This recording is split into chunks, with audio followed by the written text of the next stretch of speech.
Revdanda police Thane हद्दीतील चौल टेकाळकराली येथे राहणाऱ्या 70 वर्षीय वृद्ध महिलेचा घात आणि जबरी चोरीच्या प्रकरणाचा रायगड पोलिसांनी अवघ्या 48 तासात उलगडा केलाय।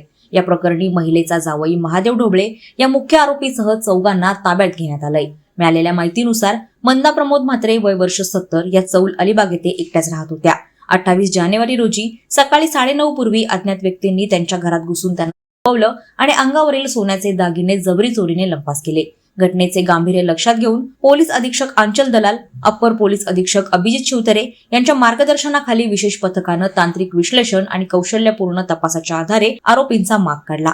या प्रकरणी महादेव उर्फ शिवा राधाकिशन ढोबळे वय वर्ष 25 राहणार जाट देवळा तालुका पाथर्डी अहिल्यानगर यास आष्टी बीड येथून ताब्यात घेतलं। यासोबतच अशोक आजीनाथ भोसले वय वर्ष 19 आणि गणेश उत्तम पंडागळे वय वर्ष 25 यांना जाट देवळा येथून अटक करण्यात आली आहे। तर शुभम एकनाथ पवार वय वर्ष 23 याला पेण येथून ताब्यात घेण्यात आलंय।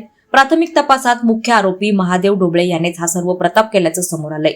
वृद्ध महिला घरात एकट्या राहत असल्याची माहिती आरोपींना असल्यानं त्यांनी घरात प्रवेश करून केवळ दागिन्यांच्या मोहापायी हा गुन्हा केल्याचं उघड झालंय। या गुन्ह्याचा पुढील तपास रेवदंडा पोलीस ठाण्याचे सहाय्यक पोलीस निरीक्षक भैरू जाधव करत असून चोरीस केलेले दागिने हस्तगत करण्याबाबत तपास सुरू आहे। वादळवारा लाईव्ह साठी अमोल कुमार जैन, अलिबाग। नवी मुंबई व रायगड जिल्ह्यातील ताज्या बातम्या आणि घडामोडींसाठी सबस्क्राईब करा वादळवारा लाईव्ह चॅनल आणि दाबा बेल आयकॉन।